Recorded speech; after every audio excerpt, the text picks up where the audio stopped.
It was one of those days when everything feels fine, but you just know something's off, like a little itch in the back of your head that you can't quite scratch. I had been married to Jessica for 5 years, and honestly, things had started to feel a little too routine. Don't get me wrong, there was love there, or at least, I thought there was. We had a comfortable life, nice house, solid jobs, a dog. We weren't perfect, but we got along. I thought we were solid. But then, the smallest thing set the whole thing off. I came home early from work one afternoon, expecting a quiet evening. I'd planned on catching up on some shows, maybe ordering pizza. Simple stuff. When I walked in, Jessica's car was parked in the driveway, but the house was eerily silent. I thought maybe she was taking a nap or in the bathroom. I tossed my keys on the counter and called out to her. No answer. I walked through the living room and toward the bedroom. As I passed the kitchen, I noticed something strange. Her purse was sitting on the counter, wide open. Normally, she'd throw it in the closet or leave it on the chair, but it was like she didn't care. I didn't know why, but something about that purse just felt wrong. I walked over to it and half-heartedly rummaged through it, looking for nothing in particular. I knew I wasn't supposed to, but that little itch was getting worse. I found her phone tucked under some receipts. It buzzed in my hand right as I picked it up. The screen lit up with a text message from Chris, my best friend. The message read, "I can't stop thinking about you. What are you wearing?" I felt like I'd just been hit in the stomach. I stood there in the middle of the kitchen, frozen. My heart started pounding, blood rushing to my ears. I barely noticed when the phone screen dimmed. I had to steady myself against the counter. Chris and Jessica, of all the people.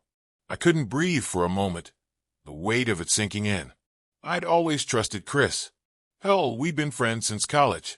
We'd been through everything together, breakups, moves, weddings, all of it. And now, here they were, behind my back. The betrayal hit harder than I could have imagined. It felt like my whole world was crashing down. I could have called her out right then and there, but I didn't. I felt numb, disconnected from my own body. Instead, I slipped her phone back into the purse, left the house, and went for a drive. I didn't know where I was going, but I couldn't just stay there. The whole thing was too much to process in one go. It took me a couple of hours to clear my head, but I knew what I had to do. I had to confront them, but not yet. No, I wanted something more, something that would make them feel what I was feeling. I wanted them to see me, to realize what they'd done. I wasn't going to give them the satisfaction of an angry confrontation. Not yet. Instead, I started planning. The first step was simple. I had to make them believe everything was fine. I couldn't let on that I knew. Not yet, but I would. And when I did, the whole world would see. When I got home that night, Jessica was acting normal. She kissed me on the cheek, like she hadn't just been texting my best friend about what she was wearing, about the things they'd been doing together. She seemed completely oblivious to the fact that everything had changed. She was relaxed, carefree, and I hated it. The reality of what I knew, what I had seen, gnawed at me like a pit in my stomach. I didn't know how to process it yet, so I just kept pretending. I had to act like everything was normal. I'd never been good at hiding my emotions. Usually, I wore my heart on my sleeve. But tonight, something in me shifted. I was done being the clueless husband. This wasn't about just confronting her. This was about making them feel it. Making her feel it. I didn't tell her right away, but I had a plan. A plan that would force them to confront their betrayal, without me raising my voice or losing my temper. It would be so much more devastating if I kept my cool, if I acted like everything was fine when, in reality, it was all falling apart. I wanted to orchestrate the kind of scene where they'd look around and realize everything they knew was a lie. I wasn't just going to confront Jessica and Chris in private. No, I needed them to understand that everyone knew what they had done. The shame would hit them harder in front of others, surrounded by people who had no idea. It would break them. After dinner, I brought it up casually, as if it was no big deal. "Hey, Jess," I said, trying to sound as relaxed as possible. "You've been talking about how your boss is considering you for the promotion for weeks now. How about we throw you a small celebration? Nothing fancy, just a few friends over to toast to your hard work." Jessica's eyes lit up immediately. She always loved attention, especially when it involved celebrating her accomplishments. "That sounds like a great idea," she said, smiling wide. "It's been a stressful few months, and I could really use a night like that." I nodded, feigning excitement. "I'll send out the invites. We can keep it low-key. Maybe just a handful of people, but enough to make it feel special." I didn't wait for her to reply. I started typing out the invites right there. I knew I had to set the date, and it had to be soon. I decided Saturday night. Plenty of time to make arrangements, but not so much time that Jessica would catch on. I didn't tell her who I was inviting, but I made sure to include Chris. I knew he'd be on board. He never turned down a social gathering, especially when he knew it was at my place. The beauty of it was that I could keep up the facade of everything being fine. He would be there, and she would never suspect that I was already 2 steps ahead of her. As I sent out the group messages, I felt an unexpected calm wash over me. I'd been a nervous wreck earlier in the day, not knowing how to handle everything. But now, I felt like I was in control. For the first time in a while, I knew exactly what I was doing. I kept the text to Chris simple, a casual "Hey, man. Throwing a little celebration for Jess on Saturday.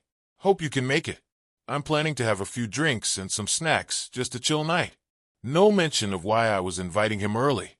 No mention of what I knew. No hints that the world as he knew it was about to come crashing down. Next, I took it a step further. I knew that Jessica would want everything to be perfect, so I let her take the lead on the party preparations. She loved making everything look polished, and she was particularly proud of her cooking. I figured if she was focused on getting everything ready, I'd have a much easier time pulling this off. She'd be distracted, and I'd be able to execute my plan without her suspecting a thing. I let her pick out the decorations, the food, the drinks. I told her I'd handle the guest list, that I had some people in mind that I thought she'd like to have around. It was all part of the act, making her think everything was as normal as possible. I even made a point to remind her that she didn't have to do much. I'd handle the logistics, the little things. I wanted her to feel like this was her night. The guest list was simple but meaningful. Chris, of course, and a few other friends. People she liked, people she trusted. People she knew well enough that their presence would go unnoticed. The more casual it seemed, the better. If there were any red flags at all, it would only raise suspicion, and I wasn't about to risk that. Over the next few days, I played it cool. I acted like everything was fine, even though I was living in this alternate reality where I was just biding my time, waiting for everything to unfold. I'd look at Jessica, smile, and carry on with the same routine. Every time I spoke to Chris or saw him, I kept it light and breezy. No sign of anything being wrong. On the day of the party, I felt a strange sense of anticipation building. I was nervous, but not in the way I thought I would be. This wasn't about me being scared of confrontation. This was about the show I was about to put on. I had no idea what was going to happen, but I was ready to watch it unfold. I was ready to see the look on their faces when they walked into the surprise party, when they realized it wasn't going to be a celebration of anything except the end of their lives. As I set up the house, I focused on the details. I moved the furniture around, set up the snacks, got the drinks ready. I arranged the seating in a way that would let me have a good view of everything. I wanted to see Jessica's face when she saw Chris walk through the door. I wanted to see the moment when it hit her, the moment she realized I knew. I made sure Chris showed up early, just as I'd planned. He came in, greeted me with a handshake, and seemed oblivious to what was about to go down. We shared a beer while I finished up the last-minute things. When I heard Jessica's car pull into the driveway, I told Chris to get ready. The doorbell rang, and I stood at the entrance, holding it together like everything was normal. I let her in, kissed her cheek, and greeted her with a smile. Behind me, I could hear the sound of laughter from our friends filtering into the house. And then I watched as she walked into the room, completely unaware that her world was about to come crashing down. As the door clicked shut behind Jessica, I made sure to greet her with my usual warmth, like everything was fine. But inside, I was a volcano of emotions, rage, disgust, and a sick sense of satisfaction that I was finally going to make them see what they'd done. I watched as she walked through the living room, oblivious to the fact that the stage was set. Her voice carried through the house as she greeted our friends, the usual pleasantries, her laugh filling the room like she hadn't a care in the world. Behind me, I could hear Chris talking to a few of the others, laughing, trying to fit in with the group. He probably had no idea that the tension was starting to build between us. He wasn't acting guilty. Why would he? He had no idea I knew. No idea I had already seen the texts. No idea that everything he'd been doing behind my back was about to be laid bare. I watched Jessica's smile fade for just a split second when she realized something was off. I could almost see the wheels turning in her head as she took in the unfamiliar atmosphere of the room. I had everything set up perfectly. The lights were dim. The music was just loud enough to drown out casual conversation, and the snacks were laid out neatly on the table, just like she would have done. But something felt different now. I could feel the tension in the air, and I knew Jessica could, too. Her eyes darted to me, and I could see the familiar comfort she had in our home begin to slip. It didn't help that Chris wasn't saying much either. He was off to the side, nursing a beer, talking to a few of the other people we'd invited. For a moment, I thought maybe he was avoiding me, but I couldn't be sure. I just watched. And then it happened. One of our friends, Sarah, walked up to Jessica with a big smile on her face. "Hey, Jess, I just realized something. Your husband's acting a little weird tonight." She laughed, but I could tell she was half joking and half serious. "Is he acting all mysterious on you?" Jessica frowned, her gaze flickering toward me. There it was again, the flicker of unease. She probably assumed it was nothing, but I wasn't sure if I could keep my cool much longer. I was dying to see if she would catch on. I leaned against the doorframe with a smug smile on my face, watching as Jessica's eyes scanned the room, finally landing on Chris. She looked at him for a moment, then back to me, and I could almost feel her mind racing. The gears were turning. She hadn't said anything yet, but I could see the doubt creeping into her features. She couldn't figure out what was wrong. She was still clueless, and that felt almost satisfying. I watched as she walked toward Chris, her steps deliberate, as if she was testing the water. My heart was pounding in my chest as I stood back, letting her approach him. I could see Chris, for his part, acting like everything was normal. His body language was relaxed, like he hadn't just been sending sexual texts to the woman he was supposed to be friends with, and the woman who was married to me. He hadn't caught on yet. Neither of them had, and I had the power to let it unfold in its own time. As Jessica moved closer, I heard Sarah laughing in the background, her voice cutting through the tension. "You should give him a kiss, Jessica," she teased. "He's looking kind of lonely over there." For a second, I thought Jessica would do it. I thought she might go up to Chris, put her hand on his shoulder, and give him one of those harmless little touches she always gave him when they were just friends. But instead, she paused. She stopped dead in her tracks. That's when I knew. She felt it. The whole thing was starting to unravel, right in front of her. I could see her hesitate, looking between Chris and me, trying to piece together what was going on. She was starting to realize that something wasn't right, but she couldn't put her finger on it yet. And then it hit me. I'd done everything right. I'd built the tension. I'd set the stage. And now, it was all in her hands. This was the moment she would either crack and give it away, or pretend it wasn't happening. Either way, it was going to be her decision how this night would go. I watched her face closely as she turned back to the group, casually brushing it off. "Just tired, I guess," she muttered, her voice a little too high-pitched. I could tell she was trying to keep it together, trying to push the feeling down. She didn't want anyone to notice, but I had already noticed. Her behavior became more erratic as the evening went on. She would talk too much when she was nervous, almost to the point of being frantic. I could tell she was trying to act natural, but the cracks were showing. She would smile too wide, laugh too hard. It wasn't like her at all. Chris, oblivious to what was happening in the room, eventually made his way over to me. He clapped me on the shoulder, his grin wide, his eyes bloodshot from the drinks he'd already had. "Hey, man. Thanks for doing this. It's been a while since we've all gotten together, huh?" I forced a smile and nodded. "Yeah, it's been good to get everyone in the same place. Jess has been working her ass off, so I figured it was the least I could do." I took a long sip from my drink, trying to keep my composure. The anger bubbling up inside me was fierce, but I couldn't let it show. Not yet. I could see Jessica standing by the snack table, watching us. She glanced at Chris, then back at me, and for a split second, I thought she might pull him aside, but she didn't. Instead, she walked toward the other guests, forcing the conversation with Sarah and a few others to pick up speed. The crowd started to laugh and joke, but I could tell Jessica wasn't laughing with them. She was distracted, and I knew it was eating her up inside.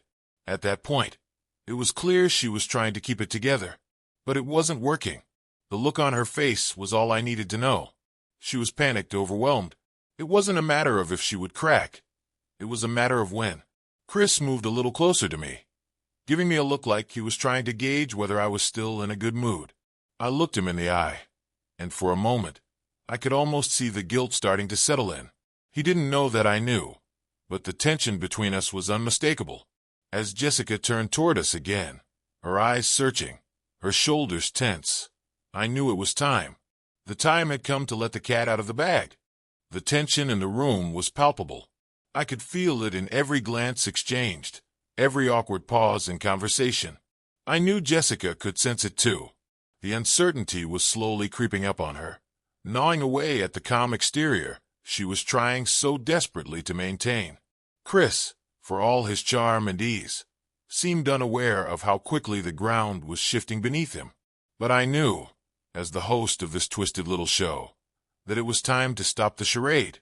I watched her carefully, every movement under the microscope. Her eyes darted from one friend to another, her laughter too loud and hollow, like she was forcing it. I could see the cracks beginning to show. Her perfectly curated world was falling apart, piece by piece, and all I had to do was sit back and watch it happen. I knew this moment would come, but nothing could prepare me for how it felt to witness her unravel in real time. She was trying so hard to hold it together, but she was slipping. It wasn't just about the infidelity anymore. It was about everything, the lies, the secrets, the manipulation. It all led to this moment. And the worst part, she didn't know I knew. Not yet. I caught Chris glancing at me, an odd look in his eyes. Was it guilt? Suspicion? Or was he just being his usual self, oblivious to the storm brewing around him? I couldn't tell, but I could see the faintest hint of discomfort flickering in his expression. Maybe it was the way I had been acting all evening, or maybe it was the strange air in the room. Either way, he was starting to feel something, and I could sense that if I played my cards right, he'd crack before Jessica did. I stepped closer to Jessica, making my move. She was standing near the snack table, chatting with Sarah, but I could tell she wasn't really listening. Her gaze kept flicking back to Chris, and I saw that flicker of doubt in her eyes again. She was on the edge, one wrong move away from giving everything away. But for now, she was trying to play it cool. I approached her casually, offering her a drink. "Hey, you all right?" I asked, my voice laced with faux concern. She looked up at me, forcing a smile. "Yeah, I'm good. Just a lot going on, you know." I nodded, playing the concerned husband. "Yeah, I get it.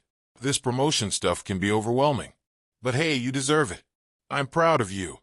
She smiled again, but it was strained, like she was holding something back. For a second, I thought she might just come out and tell me what had been going on. Maybe she felt guilty enough to spill it, but she didn't. Instead, she just nodded and shifted her weight, clearly uncomfortable under my gaze. It was clear she wasn't going to give anything away voluntarily. I could almost see her pulling into herself, trying to hold onto whatever semblance of control she had left.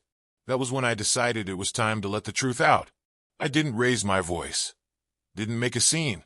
I just turned to Chris, who had been standing nearby, half watching us. He was still sipping his drink, still oblivious to the chaos his actions were about to cause. "Hey, Chris," I said casually, my voice deceptively calm. "Why don't you come over here for a second? I need to talk to you." He looked at me, eyebrow raised. "Yeah, man, what's up?" I nodded toward the kitchen, stepping into the hallway that separated it from the living room. He followed me, looking confused but not suspicious yet. As we stepped out of earshot of the others, I turned to him, my heart pounding in my chest. "Listen, I know I said simply, my voice cold, void of any emotion. Chris blinked, his face going pale. What the hell are you talking about? I just stared at him for a moment. His confusion was almost laughable. He had no idea how close he was to losing everything. I wanted to take my time with this. Draw it out. Let the weight of my words sink in. I needed him to understand just how completely I'd figured out what was going on.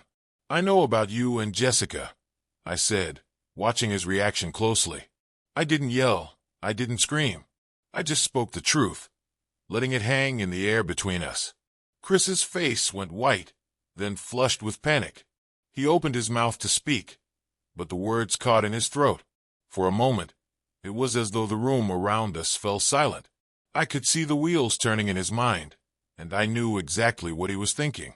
How could I possibly know? Who told him? I didn't give him the chance to speak. I found your texts, Chris. The ones to Jessica. The ones where you told her you couldn't stop thinking about her.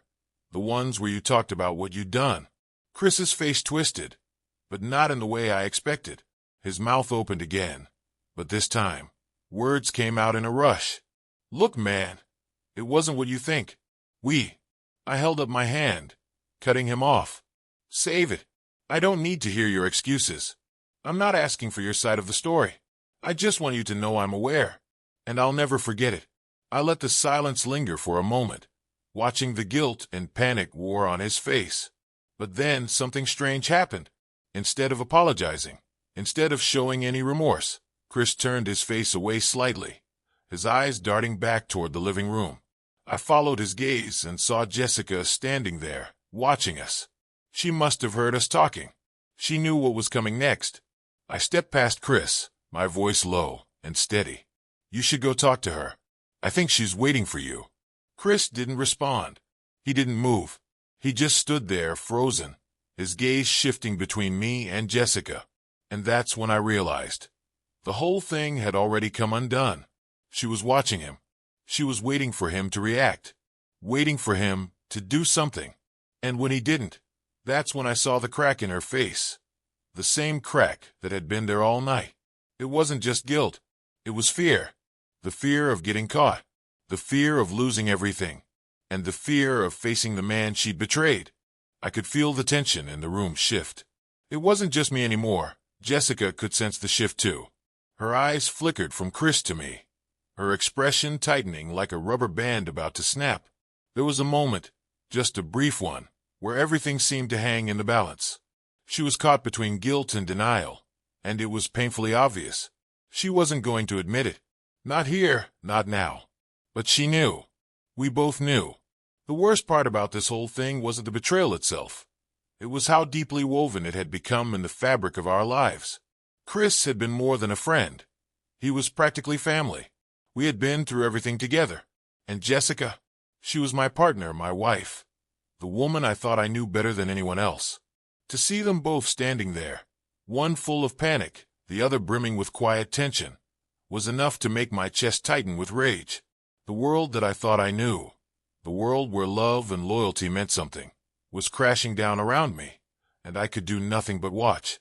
For a second, I considered confronting her right there, dragging the truth out into the open, shattering the calm pretense of the party once and for all. But I held back. Something told me that if I pushed too hard, too quickly, I wouldn't get the satisfaction of watching them squirm. They wouldn't see the devastation they'd caused if I let them off easy. No, I needed them to realize the full weight of their betrayal. I took a deep breath, then turned away from them, stepping back into the living room where the other guests were chatting. I needed a moment to breathe. I needed to let them feel that awkward distance, that palpable sense of something being horribly wrong, but no one able to say it out loud. The guilt in the air was suffocating. I pretended like nothing had happened, like I hadn't just exposed their dirty little secret. I walked around the room, smiling, making small talk with our friends, but my mind was far from the conversation. I could feel Jessica's eyes on me, following me across the room, but I didn't acknowledge her. I kept my gaze focused straight ahead, giving her the illusion of control. The ball was now in her court. Chris didn't move. He was still standing by the hallway, staring at the spot where I had just been. His face was pale, his hand shaking ever so slightly, as he clutched his drink. He wasn't used to this. He wasn't used to being the guilty party. He'd always been the confident, laid-back friend, the guy who always had a good story to tell, who always made everyone laugh. But now he was just another man caught in the web of his own lies. And I could see it in his eyes. He didn't know how to get out of it. I could feel Jessica's eyes burning into me. I had no doubt she was putting together the pieces in her head, figuring out how much I knew. But she still hadn't said anything, hadn't made any move to confront me, to tell me it wasn't what I thought. She wasn't even sure how to react. It wasn't just the guilt anymore. It was the fear of losing it all. Her marriage, her home, her life with me. She was realizing that her actions were going to cost her far more than she was ready to pay. The air was thick with tension, and the guests were starting to notice.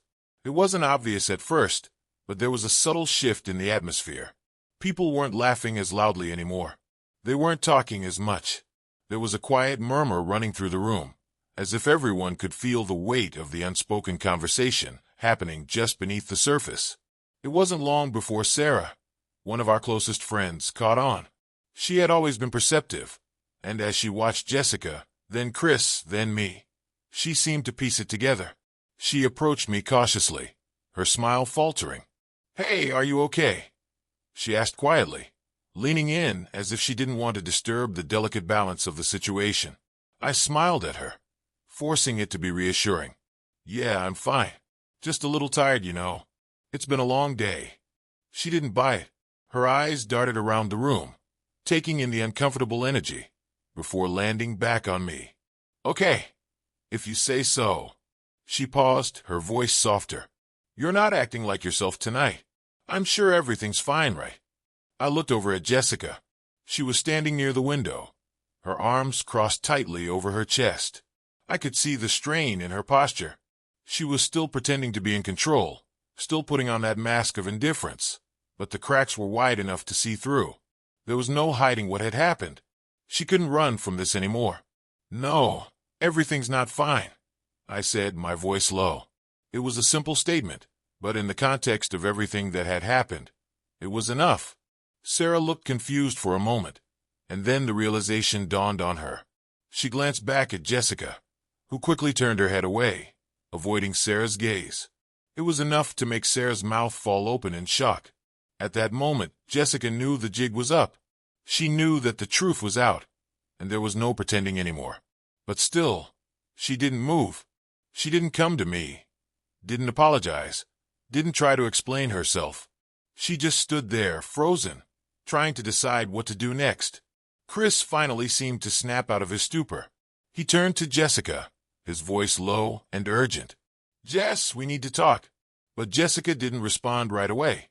She took a long, slow breath, then finally looked at him, her face a mask of unreadable emotion. "Not here," she said quietly, her voice barely audible over the noise in the room. But Chris wasn't done. He looked at me, and for the first time all evening, I saw genuine remorse flash across his face. "Man, I never meant for this to happen. I don't know what happened." I didn't respond right away. I didn't even look at him. Instead, I stared at Jessica. She was trying so hard to look unaffected, but I could see the panic in her eyes. She didn't know how to get out of this. The web was too tangled now. "I don't want to hear it," I said, my voice cold. "You can explain yourselves later. Right now, I want you both to realize the gravity of what you've done. This isn't some misunderstanding or some simple mistake. You've broken trust, and you've broken it in front of everyone." The room fell silent. The conversation stopped. People were staring, and for the first time that evening, I could feel the weight of their stares, the uncomfortable realization that they were witnessing something real, something raw. Jessica looked around at everyone, and for the first time, her composure cracked. A single tear slipped down her cheek. She wiped it away quickly, but it was enough. Everyone saw it, and in that moment I realized something. The truth wasn't about confrontation or punishment. It wasn't about making them feel as small as I felt. It was about exposing the lie, exposing the people they had been pretending to be. And from here on out, I wouldn't let either of them pretend anymore. The silence in the room was unbearable. Everyone was standing there, staring at Jessica, Chris, and me, as if waiting for someone to finally break. And in that moment, I realized how much power the truth really held. It wasn't about vengeance anymore. It was about setting things right, or at least, as right as they could be. Jessica was still frozen, her eyes darting between me and the others. I could see the way her lips trembled, the way her whole body tensed. Chris, for his part, looked like he wanted to disappear. His eyes avoided mine, then Jessica's, like he was hoping the whole thing would just fade away if he ignored it long enough. I took a deep breath, trying to hold myself together. I couldn't keep this up forever. The weight of everything, the lies, the betrayal, the years of our friendship, was crushing me. But I had to keep going. I had to make them feel what they had done. I think it's time to go, I said, my voice low but steady. I think you both need to leave. Jessica opened her mouth to protest, but the words caught in her throat. Chris didn't even try to argue. They knew it was over. The guilt in their eyes was all I needed to see. No words could undo what had been done. No explanations would fix the damage. I turned to the guests, who were now awkwardly shuffling around, unsure of what to do next. Some were looking at me with pity. Others were avoiding eye contact, but I didn't care. I had my answer. The silence that had filled the room was the only answer I needed. Everyone, I'm sorry for ruining the evening, I said, my voice soft but clear. You're all free to stay if you want, but this party is over. A few of them gave half-hearted nods, muttering awkward goodbyes. I didn't want to explain myself. Didn't want to explain why everything had gone so wrong. I just wanted it to be over. I didn't even look at Jessica and Chris as they left. I wasn't angry anymore. I was just done.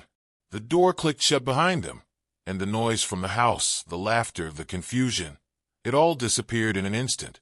The stillness that followed was the only thing that mattered now. They were gone, and I was alone. It was done.